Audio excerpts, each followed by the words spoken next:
Assalamualaikum warahmatullahi wabarakatuh. Perkenalkan, nama saya Ananda Ramadhani Putri dari kelas 11 IPS 3. Pada kesempatan kali ini, saya ingin mempresentasikan pembelajaran sosiologi yang bertemakan tentang integrasi dan reintegrasi sosial sebagai upaya pemecahan masalah konflik dan kekerasan. Sebelumnya kalian tahu nggak sih apa itu integrasi? Integrasi itu berasal dari bahasa Inggris yaitu integration yang artinya pembaruan hingga menjadi kesatuan yang utuh. Atau integrasi bisa diartikan sebagai di mana ras dan etnis dapat beradaptasi dengan kebudayaan mayoritas, namun ras dan etnis tersebut tetap mempertahankan kebudayaan mereka masing-masing. Integrasi itu memiliki beberapa tahapan. Yang pertama ada akomodasi. Akomodasi itu penyesuaian diri dengan berbagai perbedaan. Yang kedua ada kerjasama, yaitu usaha yang dilakukan secara bersama-sama antar pribadi ataupun kelompok untuk mencapai tujuan bersama. Yang ketiga ada koordinasi. Koordinasi itu merupakan mempertinggi kesatuan tindakan, sikap, atau proses mental dengan memperhatikan kepentingan bersama. Yang keempat ada asimilasi dan akulturasi. Asimilasi itu merupakan proses sosial dengan mengurangi perbedaan yang ada di antara individu ataupun kelompok demi mencapai tujuan bersama. Sedangkan akulturasi adalah proses sosial di mana kebudayaan dihadapkan dengan unsur kebudayaan asing. Nah, setelah mempelajari tahap-tahap integrasi, sekarang saatnya kita mempelajari apa aja syarat terbentuknya integrasi. Jadi, syarat terbentuknya integrasi yaitu terdapat perbedaan nilai-nilai, norma, dan yang lebih tinggi lagi ialah terdapatnya perbedaan pranata-pranata sosial yang hidup di dalam masyarakat. Hal ini itu bertujuan untuk mempertahankan keberadaan dari. Nah, ternyata integrasi juga memiliki beberapa macam jenis. Jenis-jenis integrasi itu terdapat 5. Yang pertama ada integrasi nasional. Integrasi nasional yaitu proses adaptasi di mana unsur-unsurnya berbeda dalam kehidupan di masyarakat secara nasional. Yang kedua, integrasi bangsa yaitu suatu golongan yang beraneka ragam dan berbeda-beda. Mereka tidak bisa dirumuskan secara eksak atau pasti. Yang ketiga, ada integrasi sosial, yaitu penyesuaian antara unsur-unsur yang berbeda, terutama dalam kehidupan sosial. Yang keempat, ada integrasi kebudayaan, yaitu proses penyesuaian antar unsur-unsur kebudayaan yang berbeda. Yang kelima, ada integrasi masyarakat, yaitu proses penyatuan antar unsur-unsur dalam masyarakat, yang meliputi pranata sosial, kedudukan sosial. Selain memiliki berbagai macam jenis, ternyata integrasi juga memiliki berbagai macam bentuk. Bentuk-bentuk integrasi yaitu ada integrasi tinggi dan integrasi rendah. Perbedaan dari mereka berdua yaitu terdapat dalam tiap anggota kelompok. Di integrasi tinggi, anggota kelompoknya itu lebih kompak dan solider, atau solidaritasnya itu lebih kuat. Sedangkan di integrasi rendah, anggota kelompoknya itu lebih cenderung individualistis atau lebih kayak perorangan-perorangan. Integrasi itu terjadi karena berbagai macam faktor, yaitu ada faktor pendorong dan faktor penghambat. Faktor pendorong integrasi yang pertama yaitu adanya toleransi, yang kedua kesempatan yang seimbang di dalam bidang ekonomi. Yang ketiga, sikap saling menghargai satu sama lain. Yang keempat, sikap saling terbuka dari golongan masyarakat yang berkuasa. Yang kelima, adanya persamaan di dalam unsur-unsur kebudayaan. Yang keenam, adanya perkawinan campuran. Yang ketujuh, terdapat musuh bersama yang berasal dari luar. Faktor penghambat integrasi yang pertama yaitu kondisi masyarakat yang terisolasi. Yang kedua, kurangnya memiliki ilmu pengetahuan dari setiap masyarakat. Yang ketiga, terdapat perasaan penguasa dari salah satu kelompok. Yang keempat, kurangnya rasa toleransi. Yang kelima, tidak ada rasa menghargai dalam setiap perbedaan. Yang keenam, terdapat rasa tidak puas kepada ketimpangan sosial serta ketidakmerataannya. Selain adanya faktor pendorong dan penghambat, integrasi juga memiliki faktor internal dan eksternal. Faktor internalnya yaitu yang pertama, kesadaran diri sebagai makhluk sosial. Yang kedua, jiwa semangat gotong royong. Yang ketiga, tuntutan kebutuhan. Sedangkan faktor eksternalnya yaitu tuntutan perkembangan zaman. Yang kedua, terbukanya kesempatan berpartisipasi dalam kehidupan bersama. Yang ketiga, adanya konsensus nilai. Yang keempat, persamaan kebudayaan. Yang kelima, sikap toleransi. Yang keenam, persamaan visi, misi, dan tujuan.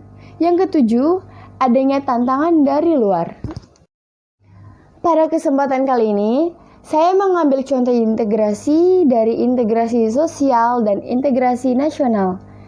Integrasi sosial contohnya seperti konflik antara suku Dayak asli dengan warga imigran Madura di Kalimantan, di mana dua warga Madura diserang oleh sejumlah warga Dayak, dan konflik ini menyebabkan lebih dari 500 orang meninggal dan lebih dari 100.000 warga Madura kehilangan tempat tinggal. Dan untuk integrasi nasional, saya mengambil contoh antara Polri dan TNI menghadapi gerakan separatis yang mengancam kedamaian negara kesatuan Republik Indonesia, mulai dari RMS hingga Organisasi Papua Merdeka atau OPM yang terjadi di Papua. Nah, setelah kita mempelajari tentang integrasi, sekarang kita mempelajari tentang reintegrasi. Sebelumnya, kalian tahu nggak sih apa itu reintegrasi?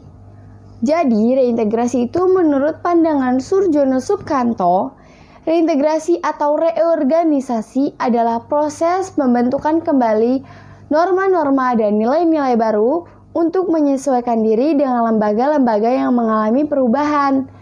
Sedangkan reintegrasi sosial adalah sebagian upaya untuk membangun kembali kepercayaan, modal sosial, dan kohesi sosial. Proses ini bukanlah proses yang mudah. Nah, teman-teman, setelah kita mempelajari integrasi dan reintegrasi, izinkan saya untuk memberikan materi tentang virus corona atau COVID-19 kepada kalian agar kita mengetahui integrasi di tengah pandemi wabah virus corona.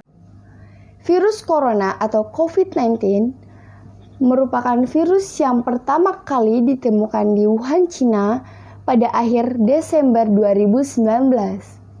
Virus ini sangat cepat menyebar dan hanya dalam kurun waktu beberapa bulan, virus ini telah menyebar ke hampir semua negara, termasuk Indonesia. WHO mengatakan cara penyebaran virus corona itu melalui tetesan kecil yang keluar dari hidung dan mulut ketika kita bersin dan batuk. Tetesan itu kemudian mendarat di benda atau permukaan yang disentuh oleh orang sehat. Dan orang sehat itu menyentuh mata, hidung, dan mulut mereka tanpa mencuci tangan. Oleh karena itu, untuk mengurangi penyebaran virus corona, hampir di seluruh negara melaksanakan kebijakan lockdown dalam mencegah penyebaran virus corona. Dan di Indonesia sendiri diberlakukan kebijakan pembatasan sosial berskala besar atau social distancing untuk menekan penyebaran virus corona. Dan untuk kalian-kalian yang membutuhkan keluar rumah atau sangat perlu keluar rumah, jangan lupa untuk menggunakan masker dan sarung tangan.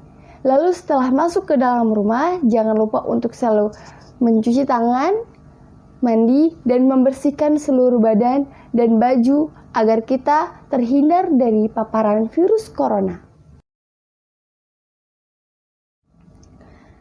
Setelah dilakukannya program PSBB atau social distancing, yang biasanya anak sekolah selalu pergi ke sekolah tepat waktu, pulang sekolah tepat waktu, dan yang bekerja selalu bekerja tepat waktu, saat ini mereka mengganti aktivitasnya dengan melakukan kegiatannya sehari-hari di dalam rumah. Baik yang bekerja maupun yang sekolah ataupun yang kuliah, melakukan aktivitasnya semua di dalam rumah untuk menekan pencegahan. Sudah begitu banyak korban yang meninggal dunia karena virus corona. Mulai dari dokter, ilmuwan-ilmuwan, artis-artis papan atas, orang-orang yang terkenal, orang-orang miliarder atau bilioner sekalipun, ataupun ulama ataupun ustadz yang terkena virus corona, itu sangat-sangat sedikit kemungkinan mereka untuk hidup. Dan pemerintah saat ini juga sudah menegaskan untuk tempat-tempat umum seperti mal, salon, restoran, taman bermain, bahkan tempat ibadah sekalipun untuk ditutup sementara waktu untuk mencegah penyebaran virus corona. Dan Ibu Pertiwi pada saat ini sedang tidak baik-baik saja. Begitu banyak pahlawan-pahlawan yang gugur, begitu banyak masyarakat miskin yang kelaparan karena dampak virus corona. Masyarakat yang hanya bermodalkan dagang dalam kehidupan sehari-harinya, dagangan mereka sudah tidak laku. Mereka sudah bingung, harus bagaimana lagi cara mereka untuk mencari nafkah, untuk makan mereka sehari-hari. Dan begitu banyak perusahaan-perusahaan besar yang mem-PHK karyawannya. Dan ini semua karena dampak dari virus corona. Maka dari itu, mari kita bersama-sama, kita berdoa, kita bergandeng tangan, kita memohon kepada Tuhan Yang Maha Esa, agar virus corona bisa cepat hilang dari negara kita, Indonesia, agar kita bisa kembali beraktivitas seperti sedia kala lagi, agar kita bisa menemukan indahnya kebersamaan, indahnya saling berbagi, dan indahnya saling tolong-menolong dan gotong royong. Lalu, bagaimana integrasi sosial di tengah pandemi virus corona? Saat ini dunia sedang tengah menghadapi wabah virus corona, dan WHO mengajak seluruh negara melakukan jarak atau batasan dengan orang di sekitarnya. Istilah yang pertama kali digunakan yaitu social distancing.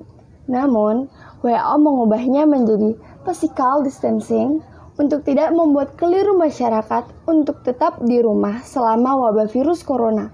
Hal itu tidak bertujuan untuk memutuskan kontak dengan teman dan keluarga, tetapi menjaga jarak fisik untuk memastikan virus itu tidak menyebar.